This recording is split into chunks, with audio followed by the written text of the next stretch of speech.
This is the IDP After Show.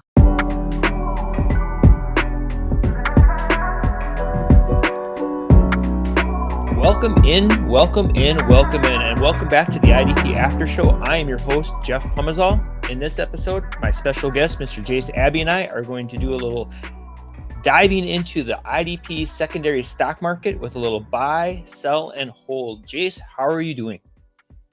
Really good, thanks, Jeff. It's kind of hot over here at the moment, so I've been kind of keeping cool, staying indoors, catching up with the Olympics when I can. But it's the NFL season we're really excited about, right? What's across the pond hot? So 29 degrees is hot for us. I guess that's what, mid 80s for you guys, Fahrenheit. That's hot for us. I'm sweltering, but it's probably the norm for you. Yeah, you guys got a lot of humidity as well too? Not really. I'm just moaning when I shouldn't really be. All right. Just get on with it. That's all right. So when we play in our dynasty leagues, Jase, it's kind of like playing the stock market. We always want to buy low on players. We always want to sell high on players. And so what we're going to do today is we're going to become IDP investors, and we want to take a look at some of the defensive backs that we're buying, someone that we think can have a little uptick in production from last season, players we're currently trying to sell, someone who we think that might regress a little bit from last season, but still could return a handsome haul, and then some players that we're holding. And these are players that our league mates just really aren't interested in, but for whatever reason, we just can't let go. And so with that, we're going to get started here today. Before we get started, Jase, I want to get your thoughts on, how have your leagues, how has your roster construction changed from like when you first started playing IDP till now? I've kind of gone with this mindset of like, instead of looking at 3-year windows for IDP players, it's almost kind of a redraft approach for me, where I'm looking at turning my roster over, or being more willing, I guess, to move on from a player on the defensive side of the ball much faster than I used to be. I don't know. What are your thoughts on that? Or what are you thinking? Yeah, pretty similar. I think as time's gone on, my opinions have become more lightly held, and not just at the DB spot. Things change so fast in the NFL, and we have to be willing to change our minds with that. But yeah, pretty much the same approach as you. The one change I have noticed recently, we've made no secret of our approach in terms of fading defensive backs relative to other positions. And while, doing so would give us an edge over others at one time before everyone began doing the same, the fact that everyone has started to do the same thing, I think, it kind of gives us the opportunity to find some real value at the position these days. So, I'm seeing a bit of a change in that sense. And maybe, again, we've got to kind of like zig when others zag. So I'm looking forward to doing this pod because, defensive backs, they are pretty expendable compared to other positions still. But like I say, people have cottoned on. People have caught up a little bit. And with that, we might be able to find a bit of value here. And that's well said. I think that whole fade the DB thing is really kind of caught on and starting to see a lot of that start to happen. And that's where we need to be able to capitalize. And like you said, zig when other people are zagging to trying to find that value at this position. So this might seem like we're, defensive back haters, and this is not that episode, but these are just a position as you get further away from the defensive line, these players have a less of a success rate from season to season. So, this is a great opportunity to kind of move on from that. So with that said, Jase, who is a defensive back that you are trying to acquire on your rosters right now? Who's someone you're going out and trying to buy? Yeah, and this will evoke some groans, I'm sure. But Jeremy Chinn, he's DB 12, safety 11 in the IDP show Best Ball ADP. And I do want to caveat this selection by saying I am kind of surprised that he's going that high, as when I nominated him, I assumed what he had done or not done in recent years might have hurt his stock a little bit more than it has. I think the name recognition factor plays a part in why he's still so high. And perhaps people are, like me, a little bit optimistic about his opportunity to establish himself as a full-time guy following the move to the Commanders, and reestablish himself as a reliable IDP asset. I think on that last point, the signs are encouraging. Dan Quinn has taken over as the head coach. Joe Witt Jr. has come in as the DC. We know Quinn had a bit of a tendency to deploy 3 safety looks previously. there's every chance, I think, that Chinn will be heavily involved after the trade of Cam Curl. I don't think the competition at safety is all that special. And Quinn did talk about using Chinn close to the line of scrimmage, which we like to hear about in terms of those defensive backs and their ability or potential for increased tackles. So, look, Chinn has a point to prove. That's obvious. But I think he's in the ideal spot here. He said that himself. He's in the ideal situation, I think, to deliver. So, Jeff, are you with me? Do you need to see it to believe it? He is definitely a player I've been coming around on recently. I was one of those moaners and groaners, like when I heard his name and things like that earlier in the season. But all the signs and everything that's being said, it's really kind of aligning for him to like have that bounce back season that we saw in 2022 and 2021 from Chinn. So yeah, I'm kind of getting on board with this slowly, but I'm definitely getting on board with that. So, and I do think you bring up a great point too with Dan Quinn and his love for defensive backs and how he rolled them out in Dallas. And I'm going to kind of allude to that here in my favorite player, or one of my buys this year. It's Julian Love, and defensive back for the Seattle Seahawks. He's currently DB 14, safety 12. He's going right off the board around 155. So he's a little expensive as far as safeties go.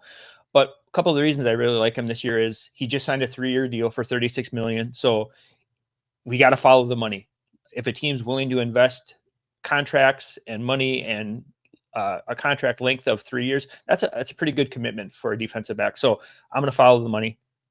Another thing I really like about Love is that he has had back-to-back seasons with more than 110 tackles, also posting 3 forced fumbles and 6 interceptions over that time. So not only does he have that high tackle floor, but he's also providing that big play ability. Kind of alluding to what you had said about Dan Quinn, the new defensive coordinator in Seattle, Aiden Durd, is a Dan Quinn disciple. He was under him in Dallas, and we know that Dan Quinn really likes to roll out those safeties at all 3 levels of the defense. We saw it with Malik Hooker. We saw it with Marquise Bell. We saw it with Jayon Curse. Those players were really IDP relevant for the last few years, and I think that he kind of took some of that with him to Seattle. Last thing I kind of really like about Love is the consistency. He's really consistent in an inconsistent position. He's finished DB 11 in 2022, and he finished DB 13 in 2023. So at a position where we don't see players repeating success from season to season, Love is one of those guys. And, for all those reasons, I think I'm in love with Love. So that's where I'm going to go with that. So Jase, what are your thoughts? Jeff loves Love. I like that. So yeah, I mean, I agree with everything you said there in terms of him being consistent in recent years. The numbers back that up. We know he'll be starting again this year. That's obviously the most important thing. He's deserving of that as well, considering how well he played last year. And as you said, they gave him that big money. That's a huge tell. I guess if I've got a reservation, it's that value. Safety 12. What would I have to pay? Would I have to pay more than I'm willing?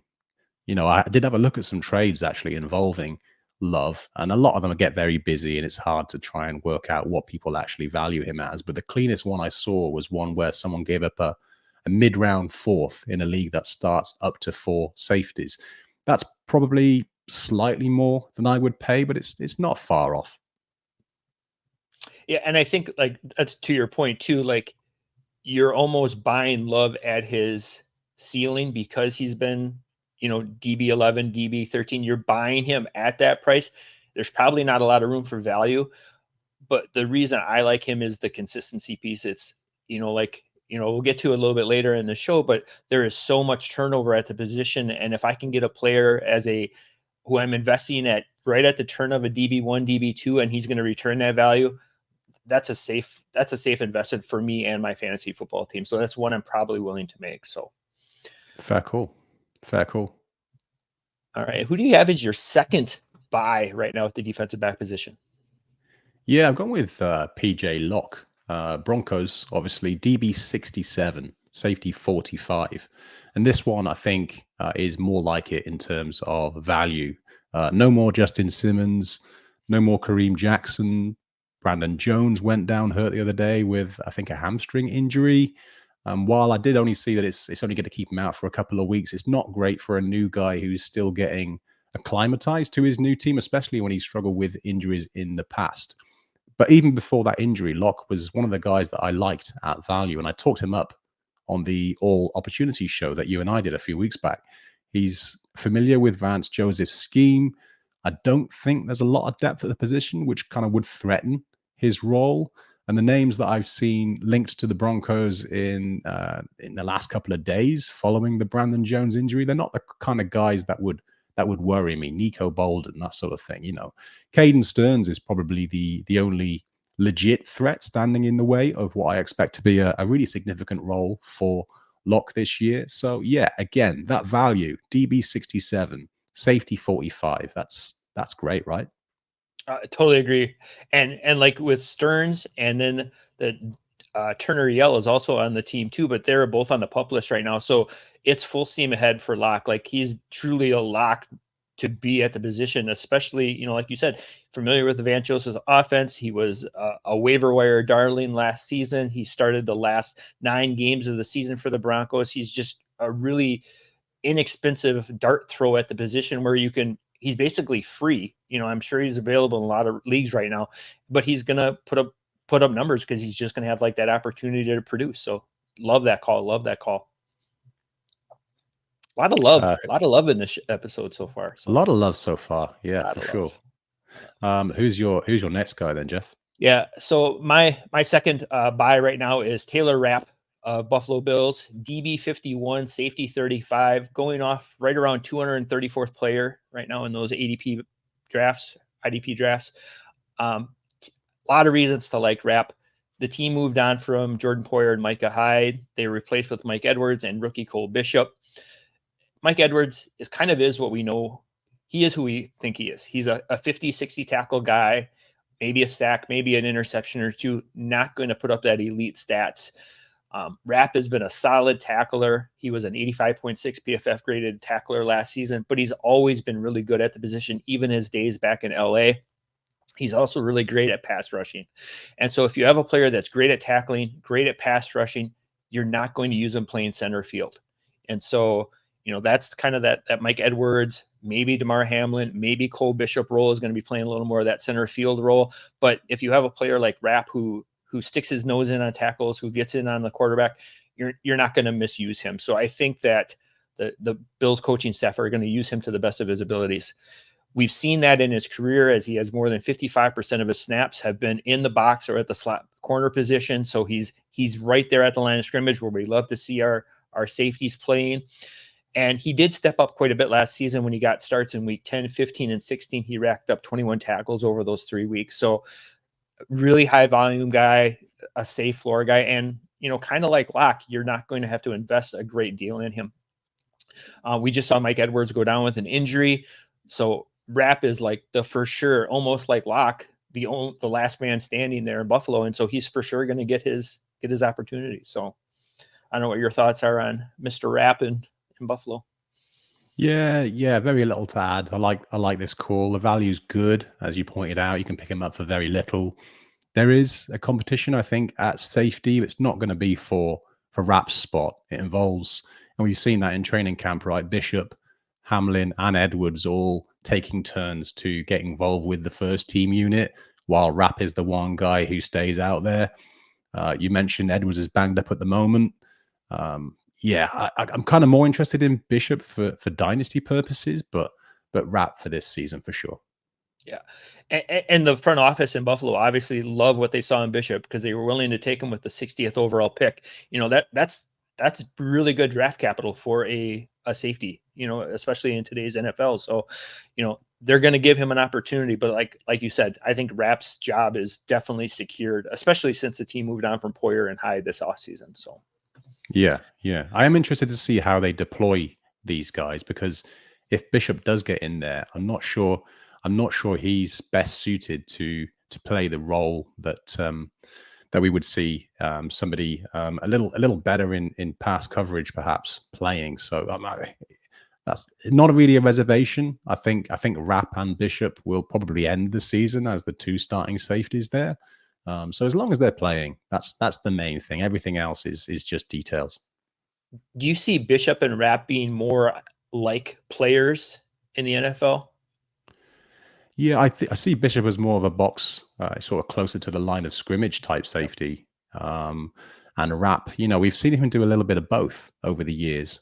So I just wonder how the Bills will view this and what they think they need to do to get the best out of this defense. It's almost like I can imagine Bishop being the box safety and Rapp playing a little deeper. But like you say, we've seen him do a little bit of both. So, and I don't think his strengths, Rapp that is, are really as a coverage safety. But I could be wrong. New scheme. We always see differences in how players respond and play in a new scheme. And as I said, the most important thing is we know Rapp's going to be starting. He's going to be playing. So that ADP, I forget what you said it was, but it was really low. I'm pretty happy with picking him up at that spot. And he's exactly the type of player that I would pick up late in drafts after people have spent much higher draft picks on the top 10, top 20, top 30 DBs at the position. Yep. And ironically, I just did the IDP minute today on the Buffalo Bills secondary and talked about these, and like how Rapp is very much that box safety role, but Bishop, even in college, played over 50% of his snaps as a box safety. He's very much in that mold or build that Rapp is. And like you said, it'll be interesting to see how the Bills decide to roll them out. If they're kind of like really transversal where they can both be playing that position, one time they slide up, one time they slide down. So yeah, like you said, it'll be really interesting to see that alignment as the season progresses. So for sure. So before we move on to our next category here, Jase, I want to ask you, who is that guy? Who's that player that you're like always finding yourself drafting or scooping up at the end of like best ball drafts or super late in a draft, who's just always there, and it's really, really gross for you to pick up? Who is that guy? Yeah, I mean, I wouldn't say this guy is gross exactly, and I'm probably giving my hand away there because he plays for a team that I support. But it's Alohi Gilman. He's always there for me in the late rounds. DB 62, safety 42. Played really well last year, especially in coverage.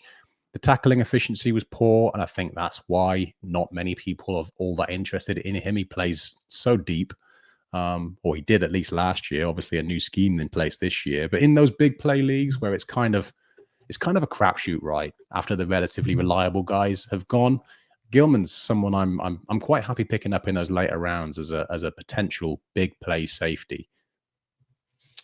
Yeah, I kind of knew you were going to go someone on the Chargers just because your love for Derwin James. I knew, and when James went down, he stepped up quite a bit in those games that he was missing. So, love that call. I even dug a little deeper for mine. I went Chuck Clark for the Jets. He's currently DB 112, safety 66. Going a lot of times undrafted in these drafts at 318 for his ADP. I just like Clark's tenacity. He's going to be playing with a huge chip on his shoulder this year after Baltimore kind of moved on after the injury. And I think the Jets defense is looking for that vocal leader that Chuck Clark is. And so I just finding myself in the last round or two. Hey, I'll take a dart throw at a guy like Chuck Clark, who's always got his nose in there, causing turnovers, whether it's a pick, whether it's a forced fumble, even see him in the box once in a while getting a sack. So at the end of the draft, if I can get a guy like Chuck Clark and he plays 2-3 weeks for me in my best ball teams, that's great value. So. Yeah, you can't go wrong when you're talking about DB 112. That screams value. Maybe people are a little put off with the fact they didn't see him last year, a bit of recency bias in that sense. It was good to hear. Don't know if you saw Clark and the whole defense kind of had their way with the offense earlier in the week. I think Clark came down with an int. We don't look too much into that, but the reason I mentioned it in his case is obviously we didn't see him last year. So it's nice to see. It's just nice to see him all the way back. I think, as I said, that DB 112, that kind of screams value. Yeah, and it's as soon as the pads came on, that's when those players showed up. And the pick came against Rodgers, so he's playing it with the ones too. It's not like he's playing against like the third or fourth quarterback. So he's playing against Rodgers. So he's got, he's getting the looks at the one and stuff like that. So I think like you said, 112, that's value. The recency bias, like, what have you done for me lately? Like, no one remembers Chuck Clark. So Yeah. And again, like, who else have they really got at that safety spot? Tony Adams, Ashton Davis. It's a really weak group. So he finds himself in an ideal situation. If he was on another team, which, where there was more competition, we probably wouldn't be talking about him here. But yeah, DB 112 for a starting safety. Yeah, sign me up. awesome. Well, so we went through some of our buys. And now let's flip the coin. Again, we're not defensive back haters, but we're just looking to try to find value for our team. So, Jase, this next group of players is a player that we have on our roster that we want to try to maximize value, who maybe is perceived value-wise pretty high across the league. And so we're trying to like be IDP investors, and we want to cash out high. So who is a player right now for you that you're looking to actively move on from your roster? Yeah, and this is going to raise some eyebrows, but I was always going to select a cornerback here because of, as you alluded to earlier on, they really struggle to repeat. So this is the first of two excellent IDPs last season who I would be looking to move if I had them. Big build up there. It's Devon Witherspoon, DB4, CB1 in those best balls in terms of ADP. In terms of points per game last year, the best CB in most scoring formats, and the DB7 in balanced formats too. The reason he's nominated here is simply because, as I said, DBs, especially CBs, really struggle to repeat from one year to the next relative to other positions. And because, he was so good last year, I think he's one of very few corners who you could get solid value for in a trade. I'd simply prefer to invest that value in an ascending edge rusher, ideally, or maybe even an up-and-coming linebacker with a shot at an every down role. Maybe I'm overreaching there, but Witherspoon's got that name recognition. He's coming hot off a really good season. I was looking at some of the recent trades involving Witherspoon, curious to see, what he's going for. And the most interesting one I came across was a straight swap for J.K. Dobbins. I mean, again, I'm a Chargers fan, but I'm not super high on Dobbins by any stretch. Witherspoon is undoubtedly a better corner than Dobbins is a running back. But, and even without knowing the scoring format or positional requirements of that league, that's certainly one that I would be keen to make at this point. Would you pull the trigger on that one, Jeff? I think anytime I can move a defensive piece for an offensive piece, I'm smashing that accept button, just because of the ability to turn over a roster, especially on the defensive side. Every year players are stepping up. It's so much harder to find those offensive pieces, I feel. And even like a player like Dobbins, who has potential upside, I'm definitely in on that. So yeah, sign me up all day for any kind of trade. Would you have accepted that trade as well? I would, yeah. There's just too much volatility at the CB spot. I wouldn't be massively surprised if Witherspoon finishes a top 12, certainly top 24 cornerback next season. But there will otherwise be like six guys in that top 12, maybe more, who will also be surprises that are in that top 12 group. And I'd rather try and shoot for one of those. It's about that replacement value, isn't it? And I'm arrogant enough to think that, I've got a good chance of finding another corner who could perform really well. Maybe not on Witherspoon's level, but for a running back like Dobbins, who is going to get some involvement in that offense, it's a no-brainer. And I'm glad you said it first, because I was thinking along that same lines, and not to be arrogant or conceited or anything like that, but just that replacement value is so much easier to find on the defensive side of the ball. And we've seen it year in and year out. There's like 7, 8, 9 names always in a defensive back list that are on previous years that don't repeat top 12 performances the next year. It's a perfect segue into my number one sell, and it probably couldn't be a higher number one sell. Antoine Winfield Jr. literally was the best defensive back last year, safety one. He's going off the board as safety one right now, and rightfully so. And I'm not against Winfield as a player. This is just historically the top defensive backs don't repeat the following season as the number one. Join me in a little time machine here, Jase. So in 2013, Jonathan Ceprian was the number one defensive back with 214 points. The next season, he was number 3 with 200 points. The year after that, Harrison Smith, 216 points, 141 the next season. 2015, Malcolm Jenkins, 247 points. The next season, 166 points. Jonathan Ceprian repeated in 2016 as the number 1 defensive back with 239 points. The next season, 99 points. 2017, Keanu Neal, 230 points. The following season, 3 points. Jamal Adams in 2018, 248 points, 188 points the following season. Budda Baker, 2019, 270 points, 235 the next season. 2020, Jordan Poyer, 243 points the following season, 203. 2021, Micah Fitzpatrick, 236 points, 208 the following season. Jalen Petrie in 2022, 247 points, 136 the following season. And so who knows what's in store in 2024 for Antoine Winfield after he was the number 1 defensive back.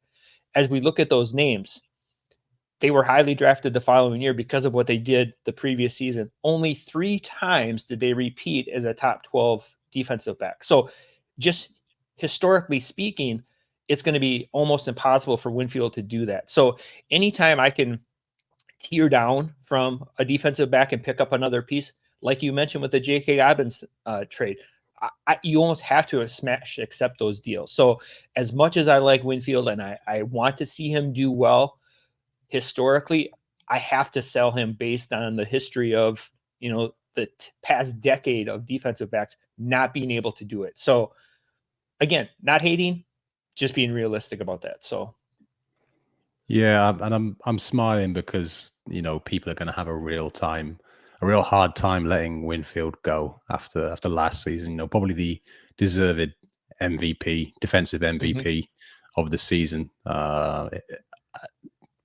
Truly transcendental talent. It was a superb season. It's going to be really hard to want to let him go. And I agree with you.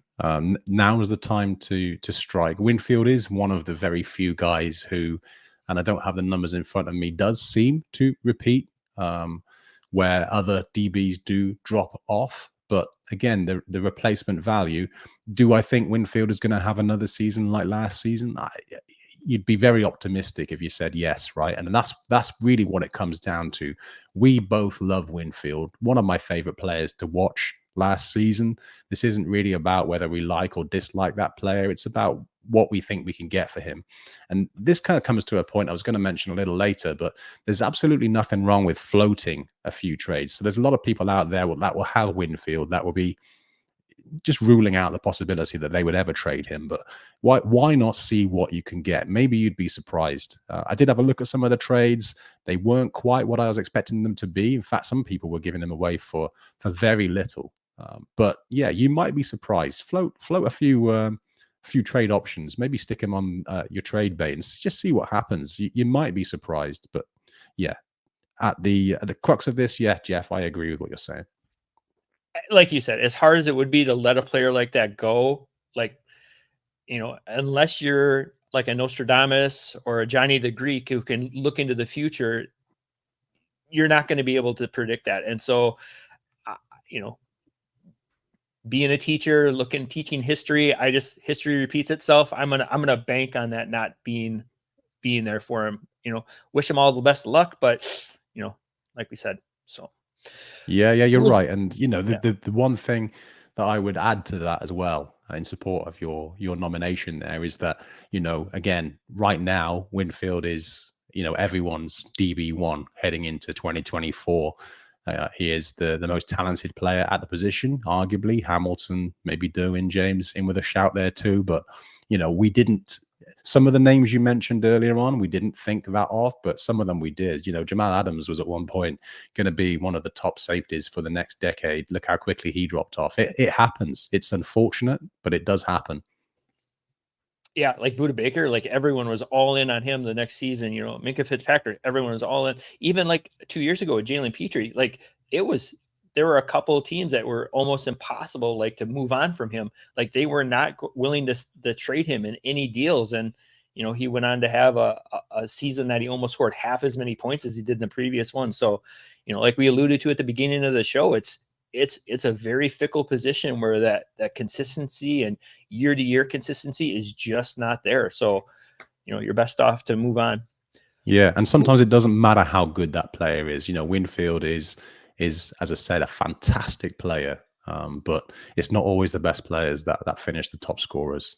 In this Absolutely. case, maybe this is one of the anomalies where that is what happened. But certainly at DB, yeah, that's not always the case.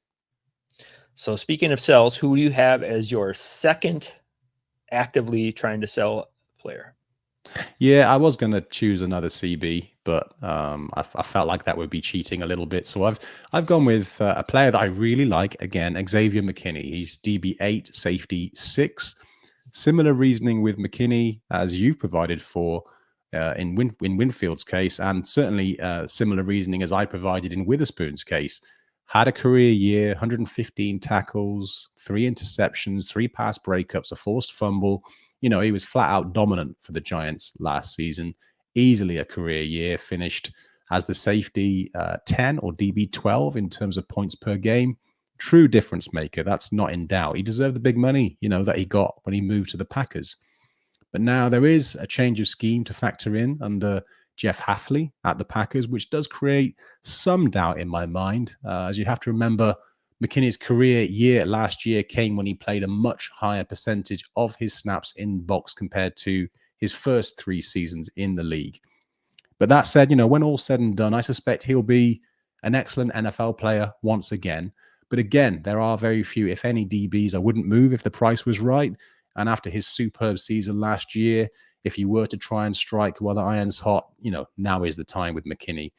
You'd have to think there would be some people out there who would be interested buyers who could give up a comparable player at another position, or maybe even enough draft capital to allow me to find someone appealing at a more stable position. So, yeah, hate to say it because he is that good, and I've enjoyed watching his kind of career arc over the last 4 years. But yeah, McKinney is my guy. Any thoughts, Jeff? I totally agree. As a Packer fan, I know Kyle Bellafuel and I were just ecstatic when the Packers signed him. I think he's going to be a much needed real-life NFL player for the Packers. They also signed drafted Javon Bullard from USC. So I think that tandem of safeties is going to be just what the Packers needed. But like you said, like in fantasy, if I'm able to get a piece of more stability from that draft capital or a straight up trade, you have to accept. So no doubt about it. And that's coming from a Packer fan who is loving McKinney. So that's it. Not at any cost. You know, we keep emphasizing that point. Don't get rid of these guys at any cost. Float some trade options, some ideas. Have conversations with other people in your league. These ADPs are really high for these guys. So the consensus is that these guys are really valuable. So you might be surprised at what you get offered. Yeah. You said not to take a cornerback because it's cheating. Well, I guess I'm going to be cheating here. I'm going to be selling Daron Bland anywhere that I have him. DB 33, cornerback 9 right now. He's going off right around 195 as far as the ADP is saying. And the reasons are, like you said, not only is a safety really tough to have a repeat season of success, cornerbacks are even more so. We talk about defensive line, getting those sacks and how anomalous those are because they're so hard to predict. Interceptions are probably even harder to predict from the cornerback position. You know, so volatile from one season to the next. Last season, he had 9 interceptions, which is going to be next to impossible for him to ever repeat in his career. Of those 9 interceptions, he returned 5 of them for touchdowns. That's a historic season in the NFL. Again, probably never going to sniff 5 touchdowns returned in his career for his entirety, not just next season. A lot of things were working for Bland last season. Trayvon Diggs missed most of 2023, so he was kind of elevated to that CB1. He was locked in on the number 1 target. You know, Dan Quinn's no longer the defensive coordinator there. I'm really nervous about the scheme changes as well as all the injuries that the defensive line has seen in the last few weeks. There's no more Dorrance Armstrong. He left with Dan Quinn to go to the Commanders. We saw, unfortunately, Sam Williams go down the other day with an injury. And so who's going to apply that pressure to the opposing quarterbacks to force those quarterbacks to make those throws so that the cornerbacks can make the plays? A 32-year-old DeMarcus Lawrence, I love the player, but, you know, Father Time is undefeated for a reason. And I just see this Cowboys defense really taking a step back. And for all those reasons, Bland is a super sell high for me right now. So I agree with the nomination. But our first true disagreement will be about DeMarcus Lawrence. I think he was very unlucky, Jeff, to not finish with more sacks last year, considering the amount of pressures he got. But the point you make about Father Time, obviously, you're right. But I do think with Sam Williams going down, I think Lawrence could have a bit of a bounce back season. Slight tangent, because as I say, everything else you said about Bland there, I do agree with. It almost always pays not to get too invested in cornerbacks in IDP for all the reasons we've mentioned.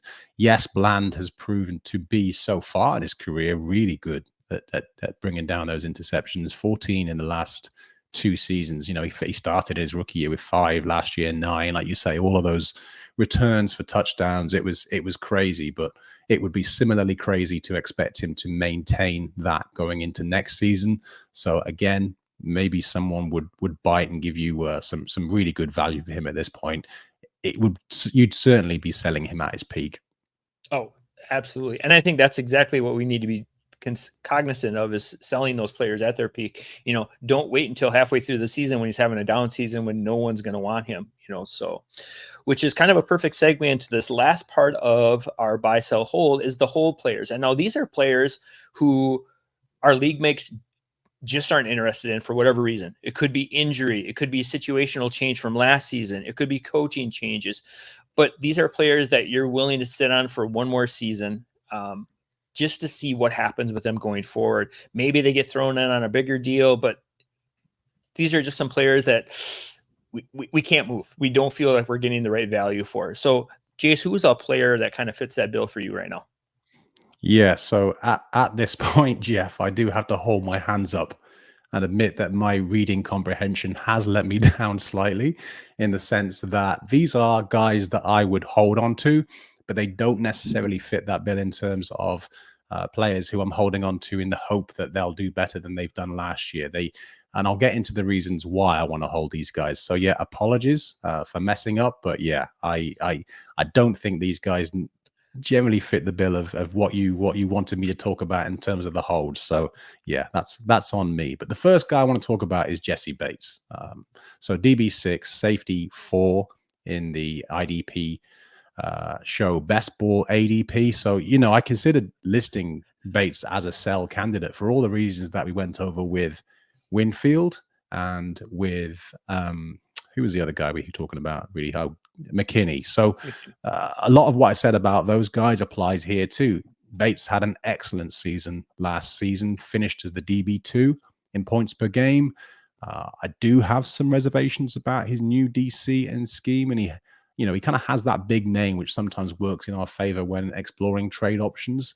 What tempts me to want to hold Bates is that we've seen him perform well in fantasy despite playing under 3 different DCs and in 3 different schemes, 2 with the Bengals, 1 with the Falcons. And he's done that irrespective of the fact that he's been predominantly a deep safety. You know, he's almost like that unicorn, that anomaly that kind of makes our approach in terms of looking for those box safeties look a bit silly. Minkah Fitzpatrick is the other one that's kind of done that at times, but Bates has been slightly more consistent, I would say. What offers a degree of insulation against the idea of him having a new DC? Again, like I say, we've seen him perform well in multiple different schemes. I mean, you know, nothing's certain, especially at the DB spot, but Bates is someone I'd be happy rolling with unless someone was willing to overpay in a trade. So while he doesn't fit in terms of what you wanted me to talk about in terms of the holds, if I have Bates, I'm probably holding him because he's produced under new DCs before. Where do you stand on him, Jeff? Yeah. And I think, you know, it kind of fits the mold of like that hold, because for the reasons you mentioned, maybe league mates aren't in on Bates because of the new defensive coordinator changes and things like that, to where they're like, yeah, he's probably not going to repeat value and you're not going to get what you feel Bates is worth. So he becomes a hold in a situation like that. I'm all in on Bates this season too. I think he's a great play. He's a professional. Like you said, he's done it time and time again, regardless of the defensive coordinator, regardless of the change in, regardless of the role he's played on the defense, he's just going to show up. And I really like the Falcons this season to be one of those teams that puts up a lot of points They're going to be an exciting offense, and I think opposing offenses are going to have to push the envelope a little bit against them, and that provides opportunity for Bates to rack up some points. Yep. My first hold for a player that I feel is kind of like undervalued and not getting anything for at this time is Jason Pinnock, safety from the New York Giants. Last season, he finished as DB 19 with 180 points in Big Three scoring. He played over 1,000 snaps last season. What's changed for him is Xavier McKinney is gone, and they replaced him with Tyler Nubin. Now, as good as Nubin is and was in Minnesota, it's going to be tough to be McKinney replacement. Like, McKinney had a great season last year, and Pinnock put up great numbers already. As great as we want Nubin to be as a rookie, it's going to be very difficult for him to come in and be Xavier McKinney 2.0. And so I think there's a lot of meat left on the bone for Pinnock to have an even better season. And one of the things that's really drawing me to hold him is right now his value is very suppressed. Everyone's excited about the new shiny toy. Pinnock's going off the board as DB 60, safety 41. And we just saw him last season with Xavier McKinney in town put up top 20 defensive back numbers. So to me right now, to try to sell a player like Pinnock, I'm not getting anything for. I'm better off to hold and hope he can replicate that great season he had last year. So, yeah, I mean, again, not too much to add. He was pretty inconsistent at times, Pinnock, but he's a better player than Dane Belton. I do expect Nubin to find his way onto the field sooner or later, because neither Pinnock nor Belton are good enough to hold him off. But Pinnock, yeah, he's a solid hold candidate as the most established player of the three, which is a little bizarre to say, considering that he himself is not that well established. But yeah, given that value, you're not going to be able to sell him for anything anyway. If you've got him, he's a surefire hold. Who is your second hold then? AKA, yeah. Reed Blankenship, DB 28, safety 22. I think he deserves a little more love from IDP managers, I think, after finishing as the DB 8 or safety 7 in points per game last year. I don't think he's particularly special as NFL safeties go. You know, he struggled in the second half of the year, especially, like most of that Eagles secondary.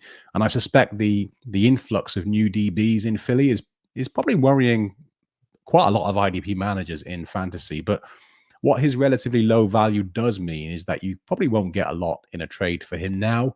And what I'm seeing in terms of some of the recent trades, I saw one involving Blankenship in the 411 for the 401, and another with Mike Williams and the 304 for Blankenship.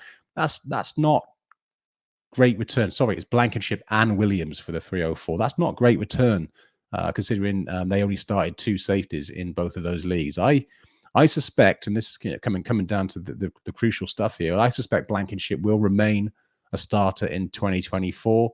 Bradbury's move to safety doesn't scare me. Sidney Brown is still recovering from the torn ACL and is still on the pup. And so I think, as a guy who could become more consistent after, really only one starting season in the league, and, a guy who flashed at times last year, Blankenship, he could do a lot worse. I'm holding him. Yeah, I agree. And I think, like you had said, like the influx of talent that came into the Eagle secondary is a huge reason for this. And your comments were a great segue into my hold. My hold is Sidney Brown.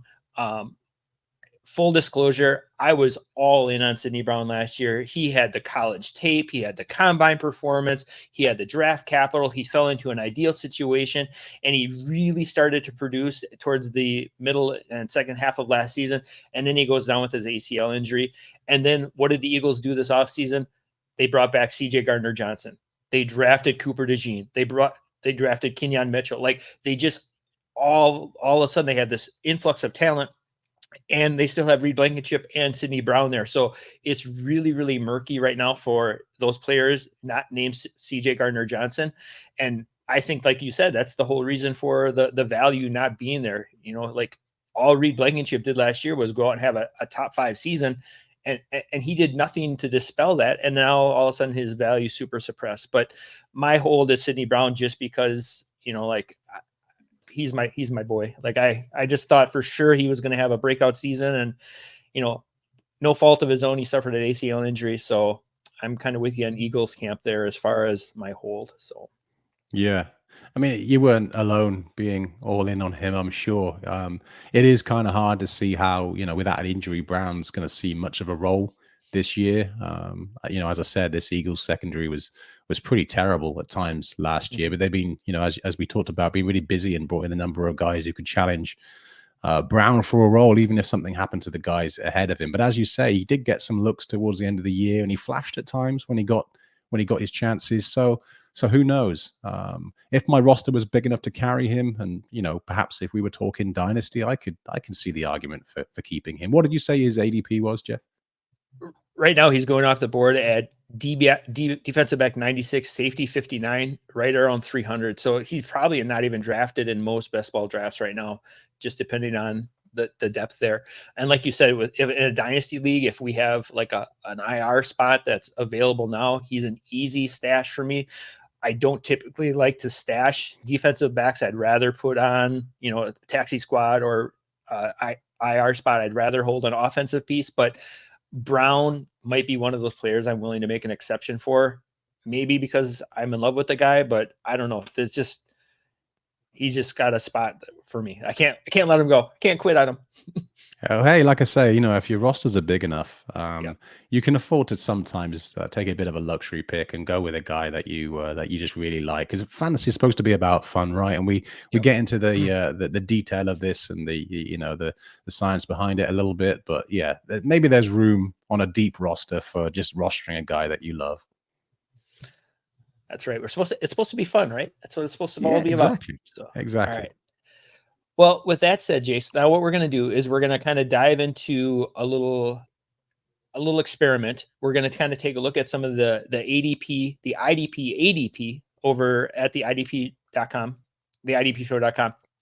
And we're going to look at some players, and we're going to kind of do a little experiment where we're going to, who would we buy, who would we sell, and who would we hold of three players who are kind of really, really close together, not only in situation, but also in draft capital. So don't have to go long-winded on an explanation or anything about that, but just kind of who would you buy, who would you sell, and who would you hold? So we're going to start at the top with the three biggest names right now at the position. Antoine Winfield is defensive back number 1, going off the board at ADP 46. Kyle Hamilton is the defensive back number 2, going off the board at 53. And Derwin James, defensive back number 3, going off the board at pick 72. So, Jase, who you buying, who you selling, who you holding of these three? Yeah, this is really tough. I'd like any three of those players on my roster heading into 2024, and I don't want to spoil your format by admitting that I tried to explore trades involving all three, try and sell all three. But yeah, given the choices there, I'll go with where I think I can get the most value. So I'll sell Winfield, probably buy James, and hold Hamilton. Okay. I'm very close with you. Obviously, I'm selling Hamilton just because peak value can't repeat. I'm buying Hamilton right now just because I don't think we've seen the best of him. I think he was kind of coming back a little bit from injuries the last couple of seasons. I think that now he's kind of an established player on that defense in the NFL. He knows the ins and outs of being a pro. I don't think we've seen the best from him yet. And I'm probably holding James just because of his age. He's probably going to return the least amount of value of these three. So that's how I see those three kind of hammering out, and we kind of in line there. I will not deal with your James slander. We'll be having words about this off air, Jeff. Yes, okay. I knew that was coming. But it's kind of tough with the company that he's in to kind of any other reason. So any other grouping, he is definitely a buy. So the next group of players are three players with old faces and new places. Xavier McKinney, which we talked about, is the defensive back 8, safety 6, going off the board at 139. Jeremy Chinn, defensive back 12, safety 10, going off the board at 153. And then Cameron Curl, defensive back 16, safety 13, going off the board at 162. Of those three players, Jase, who you buying, selling, and holding? Yeah, I mean, I'd make my earlier nominations look a bit weird if I didn't go with buy Chinn, sell McKinney, hold Curl. I think while their values are all fairly similar according to their ADP, how each of them produced last season might tempt someone into giving me more than McKinney's worth, and also allow me to pick up Chinn fairly cheaply too. I am 100% on board. Yeah, with all three ranks and all three picks, because I love the idea of buying Chinn now. You got over the last few weeks between the opportunity episode that we did and now today, you've really kind of sold me on this idea of Chinn being this is the player that he's going to revert back to, that 2021 version of Chinn. And I do like Curl this season, just in that Rams offense. They do play a lot of one linebacker look, so I could see him sliding down in the box, playing a little more linebacker role next to Ernest Jones. So he's definitely a player I want to hold on to for this season. So, yep. And shout out here to Johnny the Greek. We're going to try to do our best cornerback love right here. So Christian Gonzalez, D-back 40, cornerback 12, going off the board at 112. Sauce Gardner, defensive back 44, cornerback 13, going off the board at 221. And Taron Johnson, D-back 46, cornerback 14, going off the board at 223. Of these three cornerbacks, Jase, who are you buying, selling, and holding? Yeah, it really depends on the league that I'm in. There's always somebody who follows that. Again, that big name, isn't there? So yeah, I mean, you love giving me difficult choices, Jeff. But again, like I say, someone's going to veer from the ADP and give me more than other people think these guys are worth. So I'm going to sell Gardner. He's the biggest name. I'm going to buy Gonzalez, I think, and probably hold Johnson. Yeah, I'm right in line with you on this one. I'm definitely selling Sauce Gardner. As great of a talent as he is, he's almost too great, and he doesn't return that fantasy production. Last season, he was a top 5 PFF graded cornerback, but he only scored 107 points in Big 3 scoring. Like, not even startable. He only had 57 tackles, 1 forced fumble, and 0 interceptions. And this is coming from one of the elite cornerbacks in the league. And so he's almost too good for his own talent. He's too good because he's not getting the targets from opposing quarterbacks. I'm going to buy Taron Johnson. I just see him being very undervalued. Just one of those players that's good, not great. So he's going to get targeted. He plays the slot corner position. He's down in the box. He had 165 points last season in Big 3 scoring.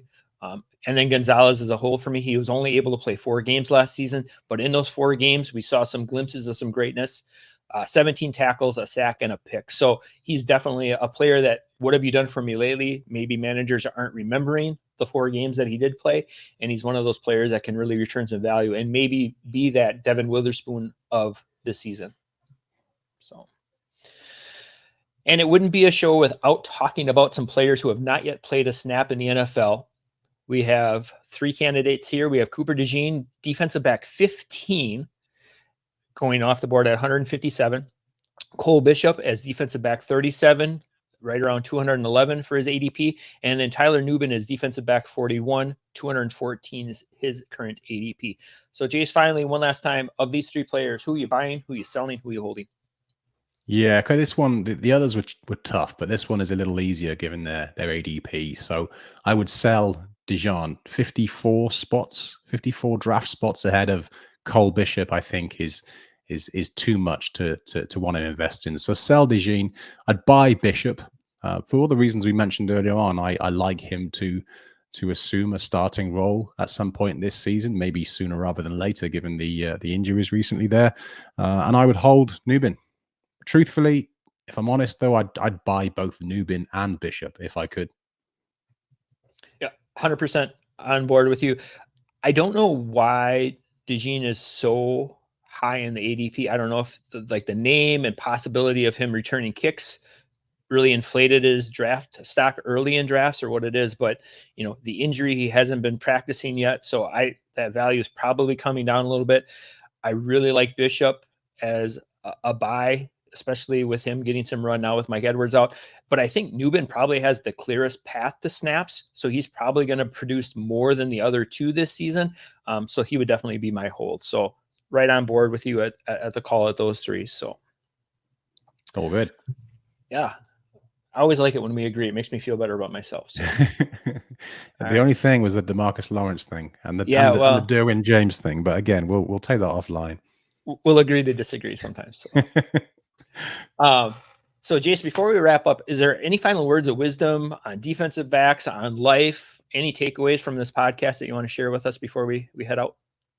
On life, wow, I'm not sure I'm equipped to give people advice on life. But yeah, I mean, defensive backs, look at the repeat rates, look at the replacement value of guys you could pick up for next to nothing, and look back at last season, trying to remember where you were on certain guys last year and how they performed against your expectations. We all get stuff wrong. We all get stuff wrong a lot. And that also goes in terms of how we think defensive backs will perform from season to season. It applies to every position, but especially defensive backs. So again, just to reiterate something I mentioned earlier on, remain open to exploring trade options. Too many people, I feel, they just slap a no trade clause on a guy. They're not even willing to listen to offers. How do you know what those offers are going to be unless you open your mind a little bit and see what people are willing to give you up? There's nothing wrong with floating these guys, having a look at what you could get, and then making the decision at that point. Someone might surprise you. I think that's sound advice across the entire team roster construction, not just on the defensive side of the ball, but the offensive side of the ball too. I think sometimes we just get so locked into a player that we love and we know is going to repeat that we don't look at how much value that could bring our team. So I think that's fantastic advice. So yeah, see, you are good at giving life advice, Jase. See, I don't know about that, but you know, how many times do we hear about people putting out trade offers or trying to make trade inquiries and without even talking about specifics? So don't ask, would you be willing to trade this player? Ask, what would you be willing to give up for this player, or what would you be willing to trade me for this player? So yeah, I mean that sort of thing I think is the right way to go. And you know, trade talks are fun. So very much so. That's why we play Dynasty. Yep. So Jase, what are you working on right now, and where can all the good folks find more of your great stuff? Yeah, so I guess I'm in my sophomore year now with the IDP show. We just kicked off a new series where we post a poll every Monday asking fans of the show who they want me to do a deep dive on. We drop an article on the Tuesday and a video on the Wednesday featuring whichever player tops that poll. And in addition to that, I guess I'll be hopping on the odd show over the course of the season too. Otherwise, I'll be busy over at DLF again, year-round rankings, weekly articles. So yeah, plenty to be getting on with. Keeping you busy then, all facets. So yeah.